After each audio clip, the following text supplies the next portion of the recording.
Hello ಗೆಳೆಯರೇ, ನಮಸ್ತೆ. ಎಲ್ಲರೂ ಕೂಡ ಚೆನ್ನಾಗಿದ್ದೀರಾ ಅಂತ ಭಾವಿಸ್ತೇನೆ. ಇವತ್ತು ನಮಗೆ ಜಾನಕಿ ಅಂತ ಪ್ರಸ್ತುತ ಒಂದು ಪ್ರೊಫೈಲ್ ಕಳಿಸಿದ್ದಾರೆ. ಏನಪ್ಪ ಅಂತಂದರೆ, ಇವ್ರಿಗೆ ಮದುವೆ ಆಗೋದಕ್ಕೆ ಗಂಡು ಹುಡುಕಾಟ ಮಾಡಬೇಕು ಅಂತ ನಮಗೆ ಮಾಹಿತಿ ಕಳಿಸಿದ್ದಾರೆ. ನಿಮಗೂ ಕೂಡ ಯಾರಿಗಾದರೂ ಹೆಣ್ಣು ಸಿಗ್ತಿಲ್ವಾ ಅಥವಾ ಆಂಟಿಗಳು ಸಿಗ್ತಿಲ್ವಾ, ನಮ್ಮ ಒಂದು ಜಿಮೇಲ್ ಐ ಡಿಗೆ ನಿಮ್ಮ ಡೀಟೇಲ್ಸ್ಗಳನ್ನು, ನಿಮ್ಮ ಹೆಸರನ್ನು ಫೋಟೋ ಸಮೇತ ಕಳಿಸ್ಕೊಡಿ, ನಾವು ಹುಡುಕಾಟ ಮಾಡಿಕೊಡ್ತೇವೆ.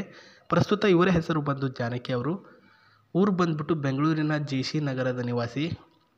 ಪ್ರೀತಿ ಮಾಡೋದಕ್ಕೆ ಒಬ್ಬ ಹುಡುಗ ಬೇಕು, ಒಂಟಿಯಾಗಿದ್ದೇನೆ ನಾನು ಅಂತ ಹೇಳಿರೋದು.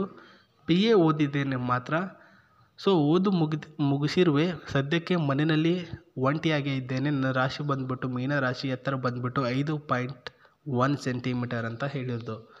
ವಿಚಾರ ಏನಂದರೆ, ಬೆಂಗಳೂರಿನ JC ನಗರದಲ್ಲಿ ವಾಸವಾಗಿರ್ತಕ್ಕಂಥ ಈ ಒಂದು ಜಾನಕಿ ಅವರನ್ನು ಪ್ರಸ್ತುತ ಯಾರೂ ಕೂಡ ಇಷ್ಟಪಡ್ತಕ್ಕಂಥ ಸನ್ನಿವೇಶ, ಸಂದರ್ಭ ಮನೆಯಲ್ಲಿ ಇಲ್ಲವೇ ಇಲ್ಲ ಅಂತ ಹೇಳಿದ್ದಾರೆ. ಯಾಕಂದರೆ ಅಷ್ಟೊಂದು ಸ್ಟ್ರಿಕ್ಟು, ಅಷ್ಟೊಂದು ಟೈಟಾಗಿ ಬೆಳೆಸಿರ್ತಕ್ಕಂಥದ್ದು ಈ ಒಂದು ಜಾನಕಿ ಅವರಿಗೆ. ಇವಾಗ ಕಾಲೇಜ್ ನೆಪ ಮಾಡಿಕೊಂಡು ಇವರು ಯಾರನ್ನಾದರೂ ಲವ್ ಮಾಡಬೇಕು ಅಂತ ತೀರ್ಮಾನ ಮಾಡಿರ್ತಾರೆ. ಆದರೆ ಯಾರೂ ಕೂಡ ಇವ್ರನ್ನ ಕಣ್ಣೆತ್ತು ಕೂಡ ನೋಡ್ತಾ ಇರಲಿಲ್ಲ ಸ್ನೇಹಿತರೆ. ಆನ್ಲೈನಲ್ಲಿ ಒಬ್ಬ ಹುಡುಗನ್ನ ಸೆಲೆಕ್ಷನ್ ಮಾಡಿಕೊಂಡು ನಂತರ ಅವನ ಜೊತೆ ಪ್ರೀತಿ ಪ್ರೇಮ ಪ್ರಳಯ ಅಂತ ಮಾಡಿಬಿಟ್ಟು ಅವನನ್ನೇ ಮದುವೆ ಆಗಬೇಕು ಅಂತ ನಮಗೆ ಮಾಹಿತಿನ ಕಳಿಸಿರ್ತಕ್ಕಂಥದ್ದು. ದಿನಾಲೂ ಯೋಗಾಸನ ಕೂಡ ಮಾಡ್ತಾರಂತೆ, ಲಕ್ಷಣವಾಗಿ ಕೂಡ ಇದ್ದಾರೆ, ವೈಟಾಗಿ ಕೂಡ ಇದ್ದಾರೆ. ನೀವು ಕೂಡ ನೋಡ್ಬೋದು, ತೋರಿಸ್ತಾ ಇದ್ದೇನೆ. ಇನ್ನು ಅವ್ರನ್ನ ಮದುವೆ ಆಗುವಂಥ ಹುಡುಗ, ಜೊತೆ ಇರ್ತಕ್ಕಂಥ ಹುಡುಗ, ಜೊತೆಗಾರ, ಕಾಲೇಜ್ಗೆ ಓದ್ತಿರಬೇಕು, ಅವನದ್ದೇ ಬೈಕ್ ಇರಬೇಕು. ನೀವು ಕೂಡ ಒಂದು ಕಾಲೇಜಲ್ಲಿ ಓದ್ತಿರ್ಬೇಕಂತೆ, ನಿಮ್ಮ ಹತ್ರನೂ ಒಂದು ಬೈಕ್ ಇರಬೇಕಂತೆ. ನನಗೆ ಬೈಕ್ ಕೂಡ ನೀವು ಕಲಿಸ್ಕೊಡ್ಬೇಕು, ನಾನು ದುಡ್ಡು ಕೊಡ್ತೀನಿ ಬೇಕಿದ್ರೆ ಅಂತ ಕೂಡ ಹೇಳಿದ್ದಾರೆ. ನೋಡ್ಕೊಳ್ಬೋದು. ಸ್ವಂತದಾಗಿರ್ತಕ್ಕಂತಹ ಮನೆ ನೀವೇ ಇರಬೇಕು ಸ್ನೇಹಿತರೆ. ಮನೆ ಬಿಟ್ಟು ನಿಮ್ಮ ಜೊತೆಗೆ ಇರ್ತೀನಿ ಅಂತ ಹೇಳಿದ್ದಾರೆ. ಅಂದರೆ ಇವಾಗ ಮನೆ ಬಿಟ್ಟು ಇವರು ಹಾಸ್ಟೆಲಲ್ಲಿ ಅಂತ ಇರ್ತಾರಲ್ವ, ಆವಾಗವಾಗ ನೀವು ಯಾರ ಜೊತೆಗಾರ ಇರ್ತೀರ ಅವರ ಒಂದು ಜೊತೆಗೆ ನಿಮ್ಮ ಒಂದು ಮನೆಗೆ ಕೂಡ ಬರ್ತಾರೆ ಅಂತ ಹೇಳಿದ್ದಾರೆ. ನೋಡಿ ಸ್ನೇಹಿತರೆ, ನೀವು 30 ವರ್ಷ ದಾಟಿರಬಾರ್ದು ಆ್ಯಂಡ್ ಕುಡಿಯುವಂತಹ ಚಟ ಇರಬಾರ್ದು ಸ್ನೇಹಿತರೆ.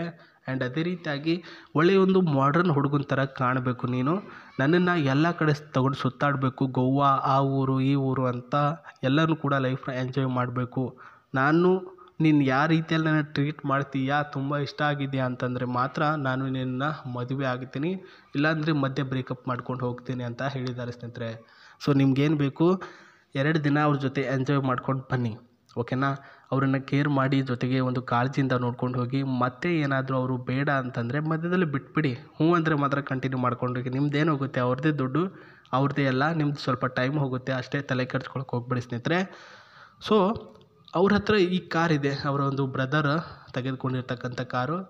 ಮನೆಯಲ್ಲಿ ಅಷ್ಟೇನಕ್ಕೆ ಸ್ಟ್ರಿಕ್ಟು, ಏನಕ್ಕೆ ಹೊರಗಡೆ ಬಿಡ್ತಿಲ್ಲ ಅಂತ ನಾನು ಇವಾಗ ಅವರ ಕುಟುಂಬದ ಮಾಹಿತಿ ಹೇಳ್ತೇನೆ ನೋಡಿ. ಕುಟುಂಬದಲ್ಲಿ ಅವರು ಒಟ್ಟು 4 ಜನ ಇರ್ತಾರೆ. ಅವರ ತಂದೆ ತಾಯಿಯವ್ರಿಗೆ 2 ಜನ ಮಕ್ಕಳು. ಈ ಒಂದು ಜಾನಕಿಯವರು, ಇನ್ನೊಬ್ಬ ಅವರ ದೊಡ್ಡಣ್ಣ ಇರ್ತಾರೆ ಸ್ನೇಹಿತರೆ. ತುಂಬ ಅಂದರೆ ಸ್ಟ್ರಿಕ್ಟು ಅವರ ದೊಡ್ಡಣ್ಣ. ಯಾವುದೇ ಒಂದು ಸಣ್ಣ ಪುಟ್ಟ ಕೆಲಸ ಆಗಿರಲಿ, ಜೊತೆಗೆ ಈಗಿನ ಒಂದು ಕಾಲದ ಹುಡುಗಿಯರು ಹಾಳಾಗ್ತಾರೆ ಅಂತಲೂ ಕೂಡ ನನಗೆ ದಿನಕ್ಕೆ 2 ಸಲ ಕಾಲ್ ಮಾಡಿಬಿಟ್ಟು ಕೇಳ್ತಾರೆ, ಮಾತಾಡ್ತಾರೆ ಅಂತ ಹೇಳಿದ್ದಾರೆ. ಅವರ ತಂದೆಯವರು ಮನೇಲಿ ಹೋದ ತಕ್ಷಣ ಮೊಬೈಲ್ ಯಾವುದೇ ಕಾರಣಕ್ಕೆ ಯೂಸ್ ಮಾಡೋಕ್ಕೆ ಕೊಡಲ್ಲ ಅಂತೆ. ಆ್ಯಂಡ್ ಅದೇ ರೀತಿಯಾಗಿ ಇವರು ಕಾಲೇಜ್ ನೆಪ ಹುಡ್ಡಿ ನಾನು ಅಲ್ಲೇ ಇರ್ತೀನಿ, ಇಲ್ಲಿ ಬರೋಕ್ಕಾಗಲ್ಲ, ಓದೋಕ್ಕಾಗಲ್ಲ ಅಂತ ನೆಪ ಹುಡ್ಡಿ ಅಲ್ಲೇ ಇದ್ದಾರೆ ಅಂತ ಹೇಳಿದ್ದಾರೆ. ಪ್ರಸ್ತುತ ಆ ಒಂದು JC ನಗರದಲ್ಲಿ ವಾಸವಾಗಿದ್ದು, ಅಂದರೆ ಅಲ್ಲೇ ಒಂದು ರೂಮ್ ಮಾಡಿಕೊಂಡು ನಂತರ ಯಾರನ್ನಾದರೂ ಒಬ್ಬನ ಹುಡುಗನ ಜೊತೆಗಾರ ಮಾಡಿಕೊಂಡು ನಾನು ಲೈಫ್ನ ಎಂಜಾಯ್ ಮಾಡಬೇಕು ಅಂತ ಹೇಳಿರ್ತಕ್ಕಂಥದ್ದು ಜಾನಕಿ ಅವರು. ಈ ಒಂದು ಕಾರು ಬಂದ್ಬಿಟ್ಟು ಅವರ ಬ್ರದರ್ ಇರಲಾರ್ದಂತಹ ಟೈಮ್ನಲ್ಲಿ ತೆಗೆದುಕೊಂಡು ಹೋಗ್ಬೋದು, ಬಟ್ ಅವ್ರಿಗೆ ಹೇಳಬೇಡಿ ನಮ್ಮ ಒಂದು ವಿಚಾರ ಅಂತ ಹೇಳಿದ್ದಾರೆ. ಇದರ ಬಂದ್ಬಿಟ್ಟು ಪ್ರೈಸ್ ಬಂದ್ಬಿಟ್ಟು 16.19 lakhs ತೆಗೆದುಕೊಂಡಿರ್ತಾರೆ. ನೋಡ್ಕೊಳ್ಬೋದು. ಕಲರ್ ಡಿಸೈನಿಂಗ್ ಆಗಿರುತ್ತೆ ಸ್ನೇಹಿತರೆ. ಇದರ ಒಳಗಿನ ಇಂಗ್ರೀಡಿಯೆಂಟ್ಸ್ ನೋಡ್ಕೊಳ್ಬೋದು ಸ್ನೇಹಿತರೆ. ಸೀಟಿನ ಕೆಲವೊಂದಿಷ್ಟು ಕಂಫರ್ಟಬಲ್ ಸೀಟ್ ಆ್ಯಂಡ್ ಕಂಫರ್ಟಬಲ್ ಆಗಿರ್ತಕ್ಕಂಥ ಗ್ಲಾಸಸ್, ಸೀಟ್ಸ್ ಕೂಡ ನೋಡ್ಕೊಳ್ತಿದ್ದೀರಾ ನೀವು. ತುಂಬ ಆಸಮ್ ಆಗಿರ್ತಕ್ಕಂಥ ಸೀಟ್ ಇದೆ. ಆ್ಯಂಡ್ ಇಲ್ಲಿ ಬಂದುಬಿಟ್ಟು ಸ್ಟ್ಯಾಂಡ್ ಕೂಡ ಇದೆ, ಹ್ಯಾಂಡ್ ಸ್ಟ್ಯಾಂಡ್ ಕೂಡ ಇದೆ ಸ್ನೇಹಿತರೆ.